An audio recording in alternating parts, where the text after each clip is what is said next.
বাৰেচৰীয়া ভাওনা আমাৰ জামুগুৰিৰ স্বাভিমান, এক ঐতিহ্যমণ্ডিত অনুষ্ঠান। 2023 চনৰ শেহতীয়া যি বাৰচৰীয়া ভাওনা, প্ৰতি বাৰচৰীয়া ভাওনাতে শেহতীয়া ভাওনাত ই আৰু অধিক পূৰ্বতকৈ ক্ৰমে ক্ৰমে ইয়াৰ গৰিমা বৃদ্ধি পাই গৈ আছে। লাখ লাখ মানুহে ইয়াত অংশ লৈছে আৰু এই বাৰচৰীয়া ভাওনা আমাৰ সকলো ৰাজনৈতিক দলৰ মানুহৰ, সকলো ধৰ্ম, সকলো পন্থাৰ মানুহৰ অনুষ্ঠান। ইয়াত এইটো এটা অৰাজনৈতিক অনুষ্ঠান। ইয়াত ৰাজনৈতিক মানে তাত বিভিন্ন ৰাজনৈতিক পন্থা অনুসৰণ কৰা মানুহ আছে ইয়াত, কিন্তু ই কোনো ৰাজনৈতিক আদৰ্শৰ লগত বাৰচৰীয়া ভাওনাৰ কোনো সম্পৰ্ক নাই, এইটো স্পষ্ট কৰি দিছোঁ। ইয়াৰ বাৰচৰীয়া ভাওনা উদযাপন সমিতিৰ সভাপতি, আজি 5 বাৰৰ সভাপতি তথা স্থায়ী সমিতিৰ মুখ্য উপদেষ্টা পদ্ম হাজৰিকা দেৱৰ প্ৰচেষ্টাত আজি বাৰচৰীয়াৰ ভাওনা অনুষ্ঠিত হোৱা পকামূৰা ভূমিখণ্ড আজি বাৰচৰীয়া স্থায়ী সমিতিৰ সম্পত্তি হ'ল। মুখ্যমন্ত্ৰী মহোদয় বা অসম চৰকাৰে 10 কোটি টকাৰে সেই মাটি ক্ৰয় কৰি আমাক প্ৰদান কৰিলে। এইটো বিধায়ক মহোদয়ৰ প্ৰচেষ্টাত সম্ভৱ হৈছে। 30 কোটি টকাৰ প্ৰকল্প আপোনালোকৰ সন্মুখত আছে। ই জামুগুৰি এক ঐতিহ্যমণ্ডিত সম্পদত পৰিণত হৈছে। গতিকে তেখেতে বিধায়ক হিচাপে, উদযাপন সমিতিৰ সভাপতি হিচাপে, মুখ্য উপদেষ্টা হিচাপে এইখিনি কাম কৰিছে। গতিকে তেওঁক বেয়া পায় বুলিয়ে কোনোবাই যদি বাৰচৰীয়া ক্ষেত্ৰখনক কিবা, আমি ভাবিছোঁ যে এইটো কিবা বিতৰ্কৰ মাজলৈ সোমাবলৈ বিচাৰিছে নেকি কোনোবাই উদ্দেশ্য প্ৰণোদিতভাৱে এই কথাটো। কাৰণ অনুমতি নোলোৱাকৈ বাৰচৰীয়া কোনোবা এটা ঠাইত কিবা মিটিং এখন, সৰু মিটিং এখনো নহয়, সাধাৰণ সৰু 20 জন মানুহৰ এখনো মিটিঙো অনুমতি নোহোৱাকৈ কোনো স্থানত নহয়, সকলোৱে জনা কথা এইটো। গতিকে কংগ্ৰেছৰ নিচিনা এটা অনুষ্ঠানে, এটা পুৰণি ৰাজনৈতিক দলে এই কামটো কৰিবলৈ যোৱাৰ কাৰণটো কি, আমি সেইটো তেওঁলোকৰ পৰা জানিব বিচাৰিছোঁ। আৰু এনেধৰণৰ কৰ্মকাণ্ডক আমি তীব্ৰভাৱে গৰিহণা দিছোঁ বাৰচৰীয়া ভাওনা সমিতিয়ে। কাৰণ তেওঁলোকৰ উদ্দেশ্যটো কি, যে বিধায়কজনে এইখিনি কাম কৰিছে কাৰণেই তেওঁক আমি বিতৰ্কৰ মাজলৈ বা বাৰচৰীয়া কমিটিখনক বিতৰ্কৰ মাজলৈ ঠেলি দিয়াটো আমাৰ কাৰোবাৰ উদ্দেশ্য নেকি। কাৰণ বিভিন্ন কথা শুনি থাকোঁ মাজতে সামাজিক মাধ্যমত। আমাৰ যি উপজিলা যি নতুনকৈ প্ৰতিষ্ঠা হৈছে, নদুৱাৰ উপজিলা, তাৰ সদৰ ঠাইতো এই বাৰচৰীয়া ভাওনাৰ পকামূৰতে পুৰা পথাৰ কৰিব লাগে বুলি এচামে দাবী উত্থাপন কৰিছে একে শ্ৰেণীৰ মানুহে।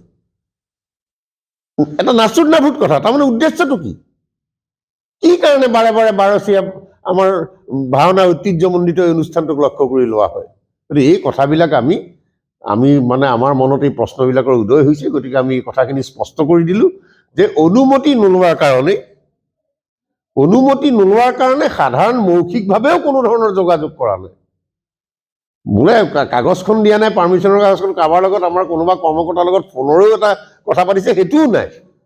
গতিকে এই কথাটো আমি সামগ্ৰিকভাৱে যাতে বাৰচৰীয়া ভাওনা সমিতিক লৈ কোনো ধৰণৰ বিতৰ্কৰ সৃষ্টি নহয়, সেইকাৰণে আমি এই কথাকেইটা স্পষ্ট কৰি দিলোঁ। ধন্যবাদ।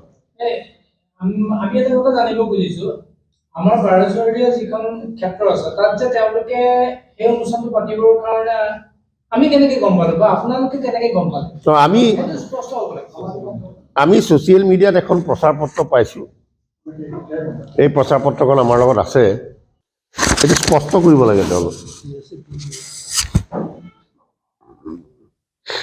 বোলে নহয় এখন ফেক, সেইটোও কৈ দিব লাগে, কিবা এটা ক'ব লাগে কথাটো। কাৰণ এইটোতো সম্ভৱ নহয়। আজি সাধাৰণ মইনা পাৰিজাতৰ বা গাঁৱৰ পুথিভঁৰালৰ মিটিং এখনো পাৰ্মিশ্যন নোহোৱাকৈ গাঁৱৰ নামঘৰটোত নেপাতে।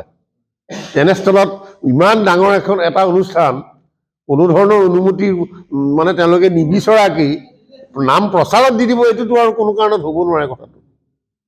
সেইকাৰণে এইটো কথা আমি তেওঁলোককো স্পষ্ট কৰি দিবলৈ আহ্বান জনাইছোঁ। মই ভোগালী বিহুৰ শুভেচ্ছা আগবঢ়াইছোঁ। আজি এই সংবাদমেল অনুষ্ঠিত কৰিবলগীয়া হৈছে এটা বিশেষ পৰিস্থিতিৰ বাবে। আমি ইতিমধ্যে গম পাইছোঁ যে কংগ্ৰেছ দলৰ ৰাহুল গান্ধী আজি ন্যায় যাত্ৰা কৰি পেলাই জামুগুৰিলৈ আহিব। আৰু এই যি কাৰ্যসূচী তেখেতসকলে লৈছে, এই কাৰ্যসূচীত জামুগুৰিহাটৰ কংগ্ৰেছ দলৰ কৰ্মীখিনিও জড়িত হৈ আছে। কিন্তু আমি এতিয়ালৈকে বুলি আমাৰ কমিটিখন, আমাৰ জামুগুৰিহাটৰ বাৰচৰীয়া ভাওনা এক স্বাভিমানী অনুষ্ঠান, এটা সাংস্কৃতিক অনুষ্ঠান, বৃহৎ সাংস্কৃতিক অনুষ্ঠান, দল মত নিৰ্বিশেষে সকলো মানুহ এই অনুষ্ঠানৰ লগত আমাৰ জড়িত হৈ আছে। তেনে এটি মহান অনুষ্ঠানৰ স্থায়ী সমিতি এখন থকাৰ পিছতো আজি ৰাহুল গান্ধী ন্যায় যাত্ৰা কৰি পেলাই জামুগুৰিৰ মাজেৰে যাব আৰু জামুগুৰি বাৰচৰীয়া প্ৰকল্প, জামুগুৰি বাৰচৰীয়া ধৰি তেখেতসকলে ব্যৱহাৰ কৰিব, এই কথাটো স্থায়ী কমিটিৰ কোনো অনুমতি নোহোৱাকৈ এনেধৰণৰ কাৰ্যসূচী লোৱাত আমি সঁচাকৈ আচৰিত হৈছোঁ।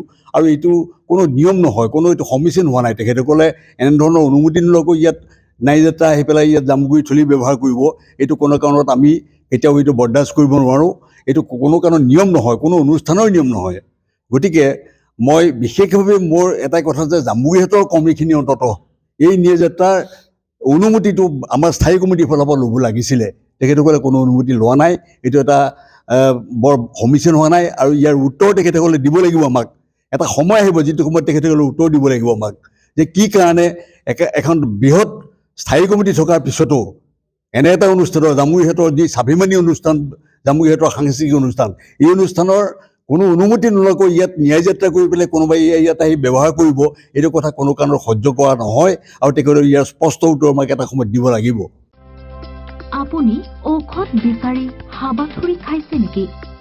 যদি খাইছে তেন্তে এতিয়াৰে পৰা আৰু চিন্তাৰ কাৰণ নাই, কিয়নো আপুনি বিচৰা ধৰণৰ সকলো ঔষধ উপলব্ধ থাকিব নমন মেডিকছত।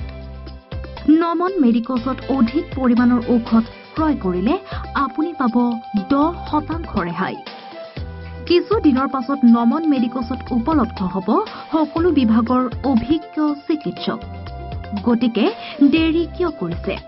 আমাৰ ঠিকনা গণেশগুৰি স্বৰ্গীয় খগেন মহন্ত পথ, দিছপুৰ পলিক্লিনিকৰ বিপৰীতে।